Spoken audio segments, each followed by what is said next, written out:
What's up, y'all? It's Zach with Living Corporate, and yes, you're listening to another B-side. Now, look, we talked about B-sides in season 1. This is season 2 of Living Corporate. For those who don't know, B-sides are basically random episodes in between our larger episodes where we just kind of kick it, you know. Sometimes we have conversations with just me and Ade. Sometimes they're like kind of extended monologues, just me or Ade. Oftentimes, though, most times, they're conversations with like special guests, like one-on-one discussions. And I'm going to tell you, this one's special for me, okay? Now, y'all might not know, but I'm actually I love rap in general, right? I love rap, and I love battle rap a lot. Y'all know those air horns y'all hear in the shows, like, beep, beep, beep, beep, beep, beep, beep. That's actually inspired by battle rap, specifically Ultimate Rap Battle League URL. And the reason why is because battle rap, to me, it combines public speaking, retention, charisma, improvisation, crowd control, all at the same time, right? And clearly y'all can tell I enjoy talking, so it's obviously a clear intersect for me. Anyway, I was always a big follower of it as a kid, but you know, life goes on, I kind of let it fade. Well, back when I was in college, I stumbled upon a battle rapper who really got me back in the game. If you can imagine, it's Jay-Z, but as a battle rapper, that's a crude reduction of who and kind of what this style is, okay? So our guest for today's B-side is Chilla Jones, aka Kingpin, aka Juggernaut, aka Chilla, aka Bosstown, aka your favorite writer's favorite writer, Chilla Jones. Chilla Jones is a musician and battle rapper hailing from Boston, Massachusetts, New England. He has released several projects, but you most likely know him from battle rap. He traveled all across the world. He's making a name for himself as one of the biggest writers to ever engage the arena. Chilla, how's it going, man? My guy, what's going on, man? B-side was good. We out here, man. We out here, man. Look, man. So look, today we're talking about pursuing your dreams. You know, navigating between your full time and the entrepreneur space. You know, what was it like for you? And like in you working your 9 to 5, when did you start really being like, look, I need to pursue this battle rap thing. I want to pursue this music thing. Like, what has it been like to juggle that? What did it look like when you got started? You know, of course, we see you now. You've gone to London. You've been all over the world. Of course, all over the U.S. But then, you know, you've been parts of Europe, and of course, you've been in Canada often. You know, what has that journey been like for you? It's huge, bro. And back in the day, you know, I've been doing the 9 to 5 thing since I was, fresh out of high school, 18 years old, and so. That's kind of always been a part of my adult life. But, as time went on, I really devoted more and more of my personal time into music or into battle rap, depending on the era. And so it's very interesting having to juggle both because, especially nowadays, I have so many opportunities that present themselves that might require me to, as you said, be in Canada or be in London or, I went to Australia recently, which is a really eye-opening experience. And, I get offers to go everywhere from, Ireland to New Zealand to Amsterdam to, all off the strength of my talent and my ability. And so, I never quite thought that I would get to travel the world and kind of expand my horizons just off the strength of my God-given talent. It's definitely a blessing, but it definitely is a sacrifice, man. It's definitely when you're thinking of transitioning from that 9 to 5 to, doing something you love full time, or even if you're not doing it full time, if you're deciding to kind of devote a little bit more time to it than the normal person, you're literally having to decide and juggle between, kind of having that steady income or, kind of diving into something where you might be eating ramen noodles for a week, waiting on your next gig. You know what I'm saying? And so I've kind of balanced both sides of that. And so, luckily I have a job that is very understanding. They're aware of my career and very supportive. And so, they give me all of the flexibility that I might need, whether that's, I might only be at work a couple of days in a month because I might be, traveling so much during a particular month. And they support me and they're very supportive in that. And I'm very lucky to kind of have that situation to where I can always know that if I don't have any battles, or if I don't have any shows, or if I don't have anything on the rap side that's helping to contribute to my income, I have a job that I can kind of rely on for that. And when I do have all of these gigs and stuff like that, I'm not having to sacrifice the 9 to 5 that I have. And so I kind of have a really, really good situation worked out for me right now. But it's definitely, I've been in situations where my job wasn't so supportive, and so I've had to make decisions like, okay, I can take this offer and go to Canada for 4 days, and I don't have any more paid time off at work, and I know if I can't make these 2 shifts, then I might not have a job when I get back. And so I've had to make those decisions and kind of try to do what's best for me in the long run. And so really just believe in yourself. At the end of the day, you really just have to believe that you're doing the right thing, and you gotta follow your dreams, man. There's nothing worse than feeling like you didn't give it your all. And that's always just kind of what I've always kind of gone by and stood by, is like, I would rather go for my dreams and fail than to stay stuck at a 9 to 5 and just always wonder what if. Like, you never want to wonder what if. Yeah, man. You know what I mean? And so yeah, that's stance. Well, so, and it's funny you talk about your job, and that was actually another question I had. So, like, what does it look like, right, when you show up? Of course, for those who don't know, right, like, who haven't seen you and do your thing, whatever. No, you're a black man. You're a moderately tall person. Like, you're a I wouldn't say like you're a scary imposed. You're not like sloppy like Suge or nothing like that. But you're a large black man. Like, what does it look like when you articulate to people, hey, you talk to your employer, hey, I'm a battle rapper. Like, how do those conversations go? Like, how does that, you say they're supportive. What does that look like, just to kind of like broach the topic and then talk about kind of your profession? Right. I mean, honestly, it was, when it initially, it was something that I hid, and I think a lot of us as battle rappers do that. Yeah.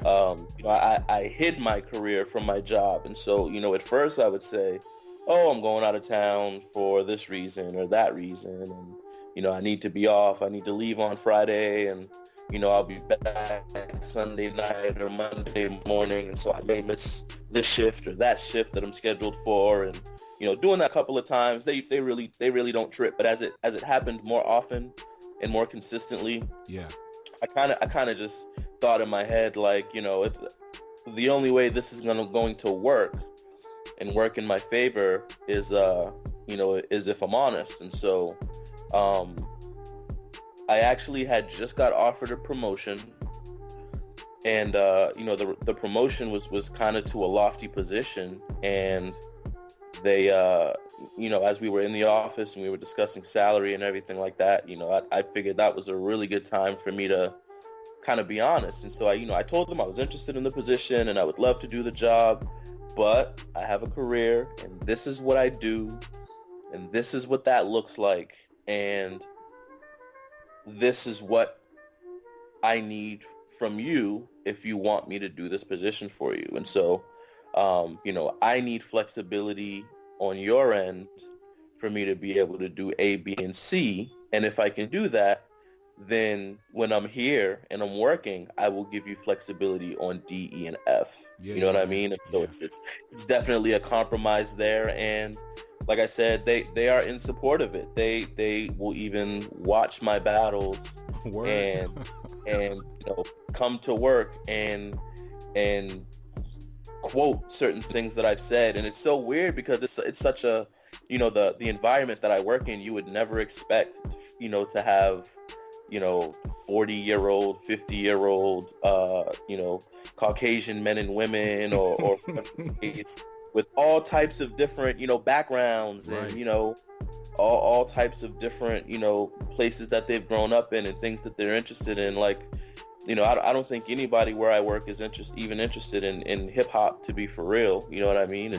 It's other things like that. But, you know, they take an interest in it because, you know, they see that I'm good at it, that I have a talent, and they see where it takes me and where I go and how long I'm gone and the kind of money I make when I'm not there. And so, yeah, man.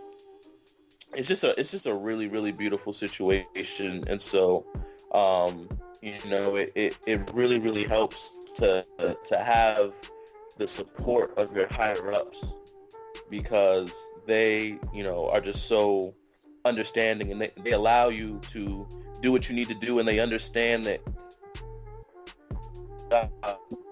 although it is a priority, you know, it's just a means to an end. You know what I mean? So that was a big turning point for me in my career, to have their support and to have their kind of you know, them behind me in terms of me being able to go after what I'm trying to go after. Well, I would imagine, man, it's also like a weight off your back, right? Like, because it's one less thing you got to worry about, right? The more transparently you can move while you pursue your passions, the more energy you're going to have for your passions, right? So, like, I would imagine you just being able to just kind of be more of yourself and bring more of yourself, frankly, to work. Not that you're going to be scheming on your boss, but that you can just kind of, you know, right. you can be yourself, and that people know what you're about. People, when you leave, you say, hey, I got to go. You, like you said, you're not having to kind of create stories and excuses and narratives and things of that nature. So, you know, you talked about the travel and the doors that battle rap, and you're really, again, just kind of beyond just battle rap, your music has opened for you. Would you mind talking a little bit about Drop the Mic? I'm not asking you to share any secret sauce or anything like that, but kind of talk to us about how that opportunity happened. And for those who don't know, y'all, Drop the Mic, when y'all see like these celebrities and they're like rapping it against each other, that's a TV show called Drop the Mic, right? And Chilla Jones is involved in that. So yeah, you go ahead, man. Yeah, you know, so the opportunity first presented itself through another battler named Roan. And so Roan, well, at one point was the one of the contributing head writers on the show in the very first season. Okay. And so, you know, he had a little leverage and a little leeway to kind of be able to, you know, he and the executive producer by the name of Jensen Karp, you know, Jensen was formerly a battle rapper in the California, Los Angeles scene. Oh, wow. And so, you know, he is a big battle rap fan, you know, he knows, like, you know, the Sauruses and Illmax and a lot of those people from back in the days, the early, like, WRCs, time and that kind of era. And so, you know, it's very important for Jensen to incorporate some of the new age, you know, battle rappers into the show in terms of having them contribute by, you know, either assisting in the writing process or in coaching some of the celebrities to, you know, make sure when they go on stage, they sound as good as possible. Yeah. And so, during that very first season, you know, they both reached out to me in regards to, helping and contributing on the show. And, you know, obviously my kind of reputation as, you know, the kingpin or, you know, one of the greatest writers in battle rap, right, kind of seems like a no-brainer to have me involved in that process. And so, you know, they reached out to me. I went out to Hollywood. I was able to work with, you know, Wayne Brady, Jake Owen, Boyz II Men, Rascal Flatts, a bunch of different people who are all really, really dope, humble, down-to-earth celebrities. Yeah. And, you know, I got a chance to work with them and you know, help them construct their lines and teach them the best ways to rap it or flow it over the beat. And man, you know, I've been on every season since, you know what I mean? And so it's a very dope process. I've got a chance to meet and network with a lot of dope people. I love the concept of the show. I think it's a genius show. Salute to Method Man as well, who had a big hand in bringing me on as well. Method co-hosted my battle with Daylight in 2014. He's been a big fan as well as a mentor ever since. He always keeps in touch, and you know, he also was somebody who co-signed bringing me on the show as well. So it's just been a really humbling experience, man. You know, that's just one of the many things that battle rap has done for me and has allowed me to do, and it's just it's really humble. You know, I never thought that battle rap would lead to so many different avenues. You know, that could, you know what I mean? It's really been a humble and horrible thing. Well, it's, you know, and speaking of that battle, and I, when you hit that that blue meth line in that battle against Daylight, I saw Method's face in the background. I was like, oh, I bet they're gonna be cool after this. Like, that was one of my favorite battles, also. Yeah, so let's keep it going. So I'm curious, man. You know, and I don't want to get you in trouble. And this is not a battle rap podcast, but you know I'm a battle rap fan. But let me ask you this. Yes. If you look at the battle rap scene today, yeah, who are out of the new guard, right? Who out there is in your atmosphere, right? So are you looking at Loso, Twerk, A Ward, like who out there this year are you like, yo, you gotta face these bars? Like who out there is on your list? For as far as, you know, people that I want to see, in the near future, A Ward for sure is in there. I would love to battle Nitty. I would like to battle Loso, but you know, it's funny. Me and Loso, as well as me and A Ward, we're actually all pretty close. You know what I mean? Okay. You know, they're both two guys that they're humble, they're smart, they're talented. And, you know, I kind of make it a habit when I come across certain people to reach out and just be like, yo, if you need something, if there's anything I can do, any advice I can give you, you know, I always extend myself to the new guard to let them know that, you know, I'm here as a support, as a veteran, as a support system. You know, if there's anything you need, like, you know, I'm here for that. And those are two guys that have both definitely taken advantage of that. But the funny thing is I still want to destroy A Ward. You know what I mean? You know what I mean? Like me and A Ward are so competitive that, you know, that battle is still gonna happen, and you know, it's still gonna be an amazing battle. But on the flip side, it's like I don't know that I can see myself battling Loso. And it's not even that I'm closer with Loso, but me and Loso just have a different type of relationship. Yeah. I'm not saying it could never happen, but I guess I'm just saying that I'm more anxious and eager to battle A Ward. Okay. But A Ward, Nitty for sure. Av, I think Av. I'm really close to Av too. I think Av is amazing. Av is also on my list. I would love to battle him. I think it would be a really good battle. That'd be a great battle. Now you skimmed over Twerk. Was that on purpose? Or are you fading? Are you? Those are the names that come to mind. I think Twerk is dope, and I would battle Twerk as well, but I don't know. All right, bet. So, and it's, you know, it's interesting because, so to your point about the people that you named, right? I definitely think when I look at like that Four Horsemen group. So of course, you know, you and I've had conversations before, like when you and Saga battled, you was kind of clowning them about the thing, and I was like, hey, you know, whatever. But out of the Four Horsemen, I actually think A Ward has all of the element. Like his pen to me is the most aggressive and impressive in terms of the fact that he kind of does everything really well, right? Like he always has a crazy scheme in the second round. He starts off with some nice personals. He wraps it up at the end with with a Christian gospel presentation at the end. Of course, I find this dope. I'm biased in that way. But and then of course you got Nitty, who I really think, man, he's up there, man. Like I really think so. A War would be an entertaining battle. You know, Loso would be cool. I think that Nitty, like honestly, man, would give you I think Nitty would give you your best challenge though. I do. Oh, for sure. No, I agree. I think Nitty right now, my honest opinion is that me, Nitty, and JC are the kind of the three best pens. I agree with that. And so, obviously me and JC have already gone to war, and so have JC and Nitty. And so, yeah, I agree with you 1,000%. If we're talking bar for bar, we're talking pen for pen. Right.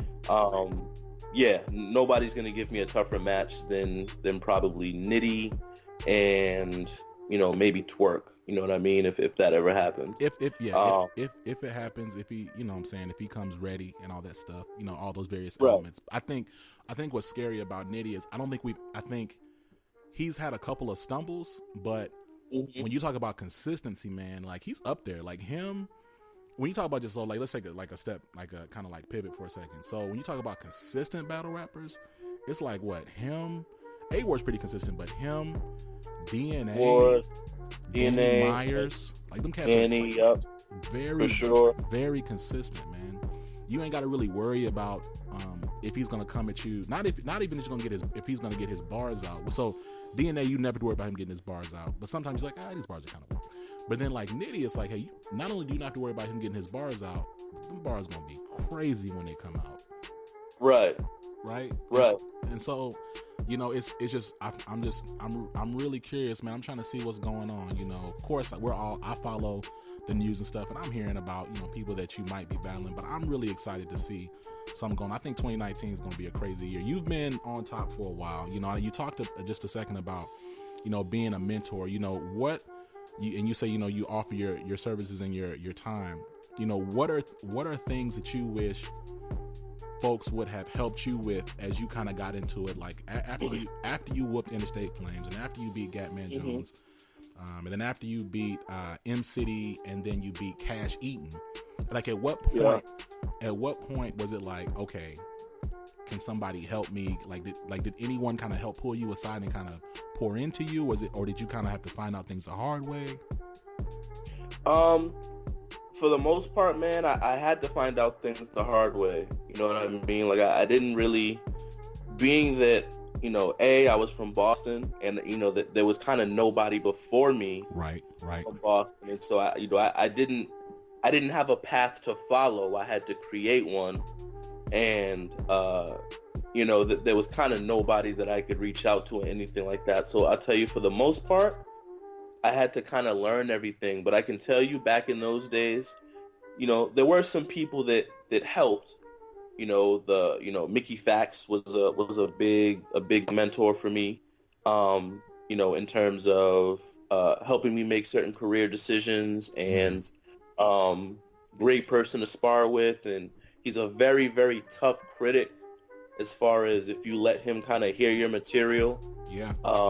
Stuff that you might think is amazing, he might hear and be like, you can do better. You know what I mean? Like, and so he was a really, really important part of the elevation of my pen and the versatility that I began to show over time.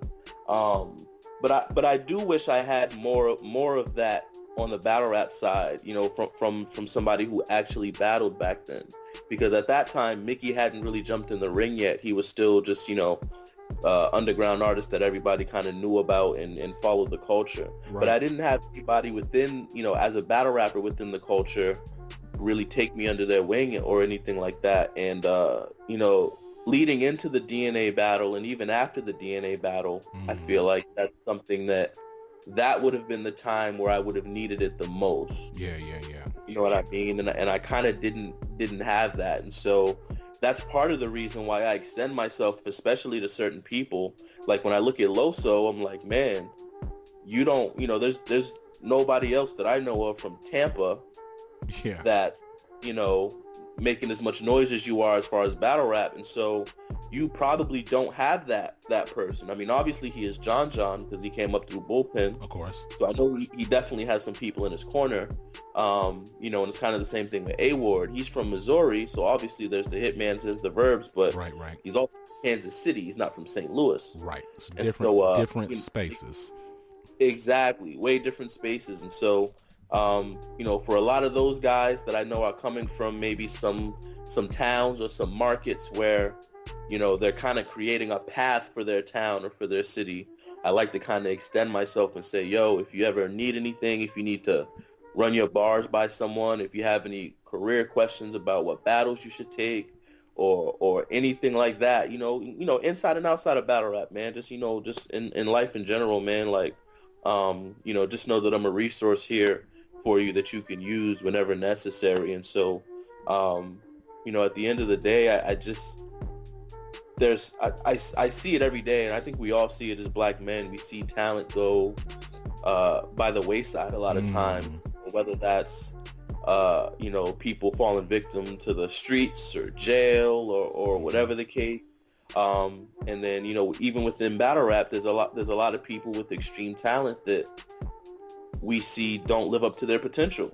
So look, man, let's talk about it. Absolutely right. And to your point though, around just people in your circle making sure they're holding you accountable, being like, hey, that bar wasn't really that great. You can kind of tell if you're a fan and you're listening to you're watching these battles, like who had someone who they sparred with who told them the truth, and then who had maybe just a bunch of yes men, or they rushed it, wrote it at the last minute. They didn't really have anyone hold them accountable. And I think in any realm, in corporate, creative, music, whatever the space is, you need someone who's going to kind of keep it 100 with you. Otherwise, you walk out here talking about that surf twerk battle when he said, "Think witches parking lot, all brooms." I was like, what does that mean, surf? Like, what is that? What does that mean? Like, what are you saying, right? And then again, there's plenty of people we can name. It's not no disrespect to nobody, but it's just like there's value in that mentorship. And you're to your point, right? As black men, like, it's obvious when we see talent go by the wayside in a variety of spaces for a variety of reasons. And it hurts because you can see the potential. You're like, man, I know you want to do better than this. I know that you don't want to be rapping like this, right? I know that you don't want to be performing like this. I know that you want to be the best you can be. And what sucks about battle rap is that it's on such a public stage, right? So it's like you don't have the luxury of failing in moderate privacy. Like, you're failing in front of like potentially hundreds of thousands of people online, right? Exactly. Right. Right. Well, look, go ahead. No, keep going. No, I was gonna say, and it's that was what I learned with the DNA battle, and even though I feel like I won that battle, it was a body bag, but yeah, but there was a lot to be learned, because that was I went from battling in front of 400 to 500 people to battling in front of 3,000 people. I went from getting 200 or 300,000 views on my battles to 700, 800,000 views. Like that was a huge step up for me in terms of name and tier and everything like that. So coming into the sport, the DNA battle was maybe my 6th battle ever. Yeah, and so man. it's different. It's different when you look at other people like, say, John Adon. John Adon had maybe 12 battles on Grind Time before he even walked onto URL. Right. And so he was able to take that experience with him to a new league and kind of dominate, because he had already kind of worked out the flaws in his style. He had already figured out the best way to memorize his bars. He had mastered performing in front of certain groups of people. And so for me, I had to learn in front of the world. Right. And so it was such a big different it was such a different environment for me than for a lot of the other people that we look at as stars today. Right. Because they had the opportunity to groom themselves in their leagues and have between 10 and 20 battles before they even went to URL. I had the 2 battles that you were talked about earlier on this podcast, which was the Gatman Jones and the Interstate Flames. Right. Those were the only 2 battles I had in this format before I stepped foot on the biggest league in the world. Yeah, man.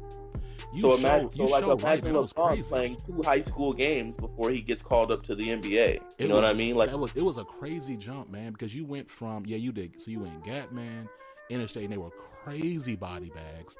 So then the buzz got quick, right? Your stock went crazy up.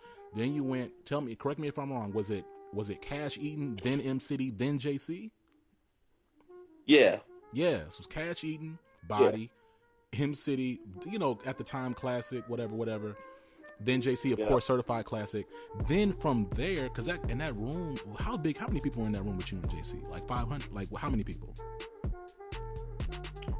Me and JC was probably like 250, 300. It was a really small room, intimate space. Yeah. Small room, intimate space, but the energy in that room, man, I'll never forget it. Such an amazing energy. Crazy energy in that room. So you go from a small room battle where everybody's gonna feel the bars more, whatever, to this like And admittedly, because I came from, when I was watching battle rap as a kid, Chilla, I was watching it like with, of course, every millennial who watches battle rap knows the Chilla Jones Murder Mook battle. So like that was the kind of vibe I was used to. The Jen's battles, like those were the types of space. And so I was even kind of taken aback when I was watching you rap, and I was like, dang, okay, this is crazy. This stage is really big. Like this is completely different. You got Kevin Durant in the background. You got a huge. It's like a auditorium, right? The theater. And so yeah, it's crazy, man. It was a crazy jump, man. But it's interesting, and I'm trying to take my fanboy hat off because part of me is like, one, it's great that you chose to learn and grow from that. I could see another angle of, and I've seen this in other battle rappers that we don't have to name drop, right? But where it's like you could be stubborn, be like, nah, I was just ahead of my time. Y'all weren't ready at the time. If I was to do that now, it would be crazy, and I'm not gonna change, right? But you made a decision to start doing other things, right? Which you kind of highlighted in that prep battle when you talked about you got angles, personals, you have all these different weapons now, and you grew from that. Man, this has been a great conversation. I'm curious, you have a ton of bars, right? Like you have a ton of schemes, battles, people that you've battled. What if you had to say like your favorite punches, your favorite schemes? What do you have one that you kind of like that you think about often? And if so, would you mind kind of like breaking it down? Let me think. I mean, recent memory, there's a couple. So there's one in my battle versus Iron Solomon, and it's in the first round, and it's a Celtic scheme. Okay. And so it says it's something along the lines of so first I'll do the scheme and then I'll break it down. So it goes, my fans strong in the building. Of course I'm a Celtic, so save the hating. You think it's rosier on this side, but be smart before you make a statement, because brown nosing will only cause more issues. Say the wrong thing and K's is waving, that Larkin sparking. You'll be taking more shots in Boston than Jason Tatum. Right, and so it actually starts before that, but I'll get into that in a second. And how I introduce the scheme is I say something like, I'm hands-on. You came for Gordon, hey, word. I told him break a leg from the jump, just hope his punches don't land wrong. My fan strong in the building. So you came for Gordon, hey, word. So that's Gordon Hayward. I told him break a leg from the jump, just hope your punches don't land wrong. So that's about his injury last year when he broke a leg when he jumped and he landed wrong. And then it goes into my fans strong in the building. Of course, I'm a Celtic, so save the hating. Celtics. You think it's rosier on this side, but be smart before you make a statement. So that's, you think it's rosier, Terry Rozier. On this side will be smart, Marcus Smart, before you make a statement. Because brown nosing will only cause more issues. Jaylen Brown. Brown nosing will only cause more issues. Marcus Morris. Yeah. Say the wrong thing and K's is waving. That Larkin sparking. So back then we had a backup point guard named Shane Larkin. Yeah. That Larkin sparking. You'll be taking more shots in Boston than Jason Tatum. So it's like Gordon Hayward, Terry Rozier, Marcus Smart, Jaylen Brown, Marcus Morris, Shane Larkin, Jason Tatum. So it's like 7 or 8 Celtics players in that Celtics scheme. So yeah, man. For personal reasons, battling a legend like Iron Solomon in Boston, and I don't get very many battles in Boston nowadays. Right.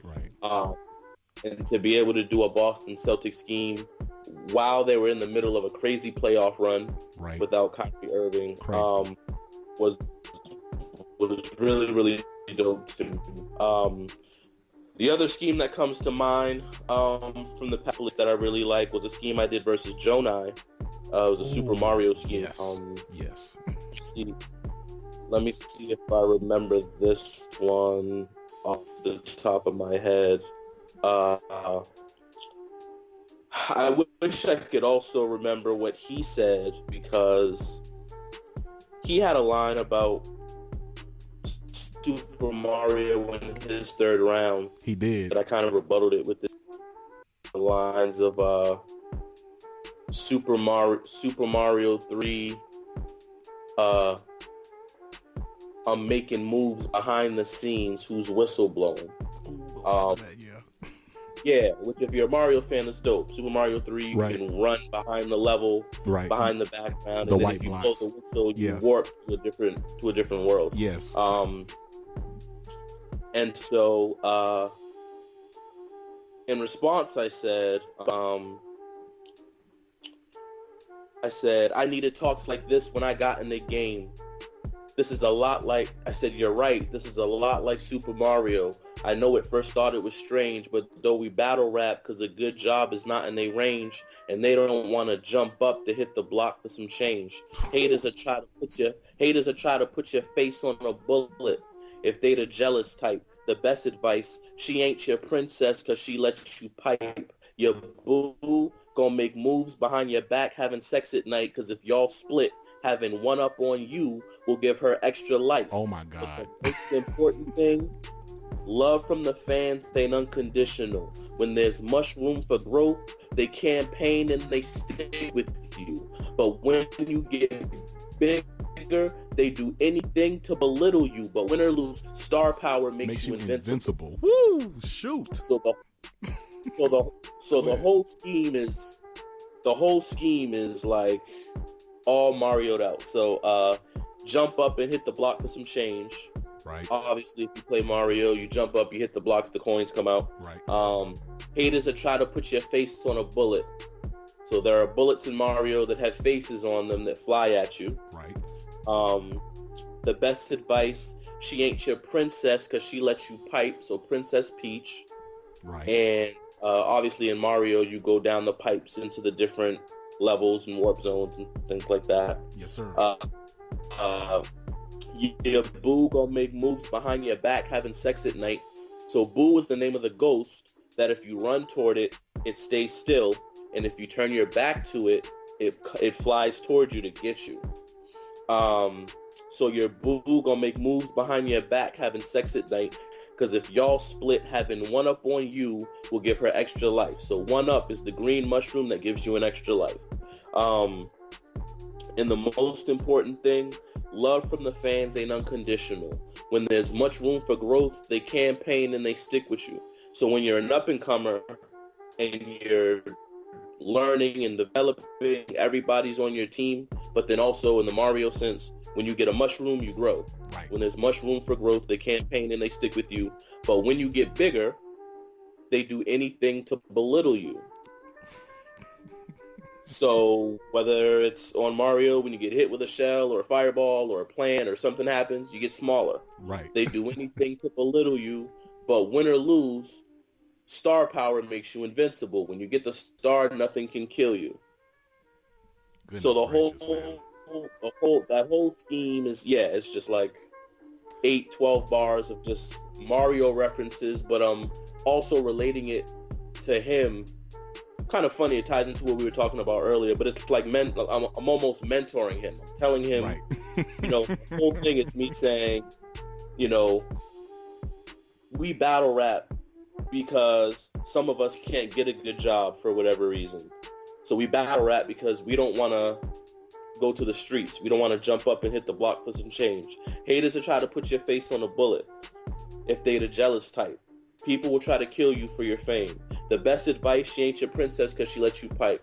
Just because she sees you're famous and has sex with you doesn't mean she's really down for you. Your boo gonna make moves behind your back having sex at night because if y'all split, having one up on you will give her extra life.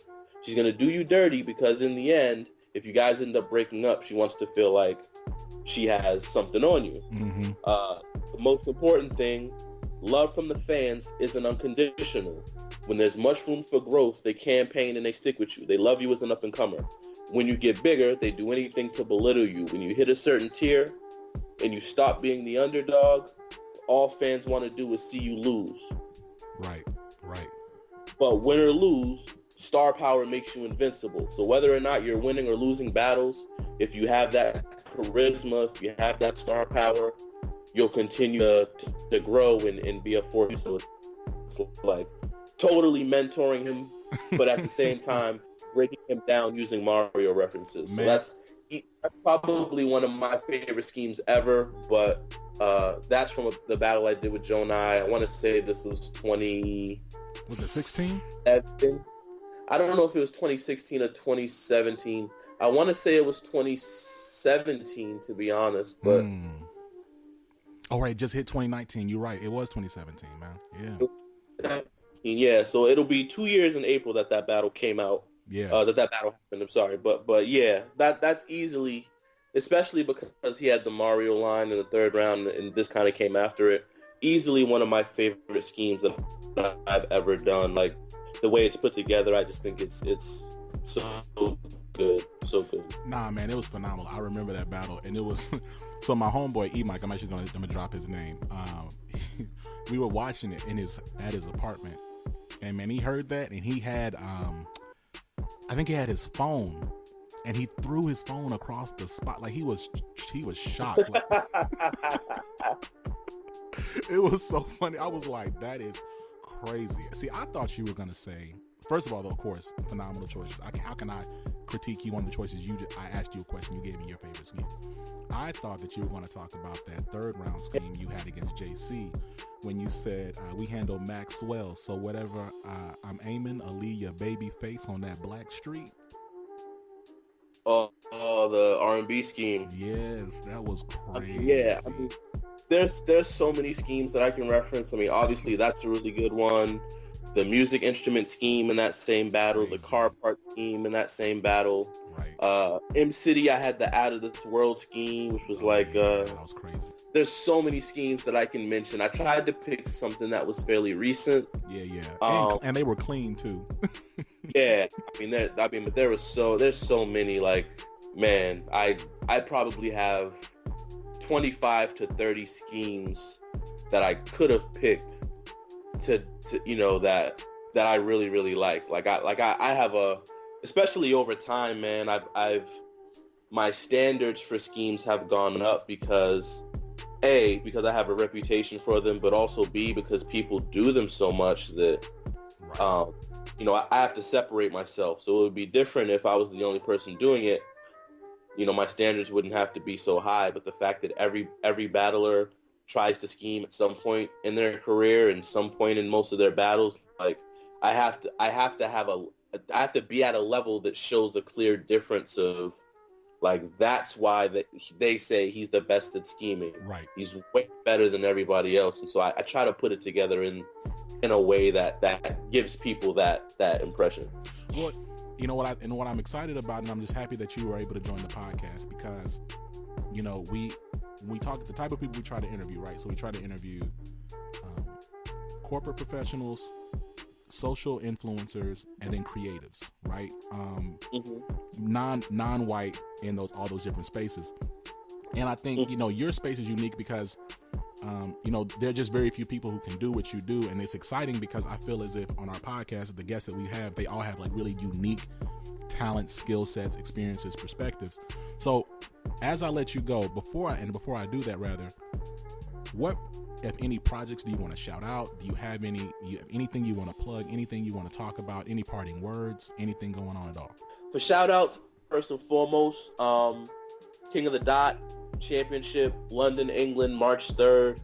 Make sure you guys tune in. It's Chilla Jones versus Head Ice for the King of the Dot Championship. If you're not into battle rap, if you don't follow battle rap, this is a really good event for you to get started.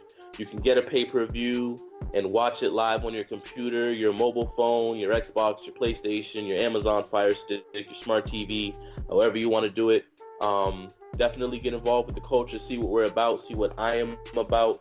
Also want to give a big shout out to my bro. Me and my brother have a big project coming out in 2019 musically. I haven't put out a music project since 2014. I'm super, super excited about it. A lot of big features. Got Method Man on there. Got a couple other people on there.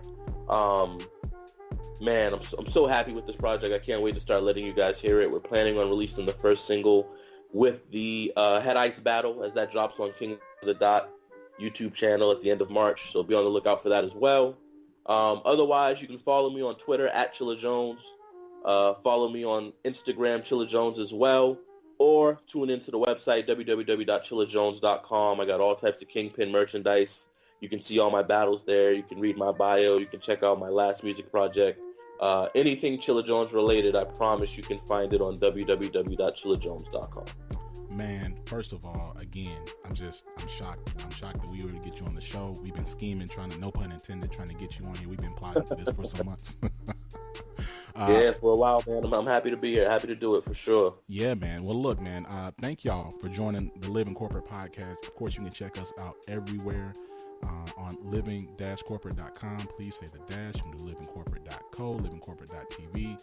Just know livingcorporate.com. We told y'all this before. Australia owns livingcorporate.com. I don't know what's going on. They got like some type of apartment selling website over there, so we can't get that domain. But we have every other domain. Like, it's crazy. You can also follow us on Instagram at Living Corporate, Twitter at livingcorp_pod. This has been Zach. You've been listening to Chilla Jones, a.k.a. Juggernaut, a.k.a. Kingpin, a.k.a. Martin Luther Kingpin, a.k.a. Yes, Boss Town. Yes, sir. Peace. We here. Living Corporate is a podcast by Living Corporate LLC. Our logo was designed by David Dawkins. Our theme music was produced by Ken Brown. Additional music production by Antoine Franklin for Musical Elevation. Post-production is handled by Jeremy Jackson. Got a topic suggestion? Email us at livingcorporatepodcast@gmail.com. You can find us online on Twitter, Facebook, Instagram, and living-corporate.com. Thanks for listening. Stay tuned.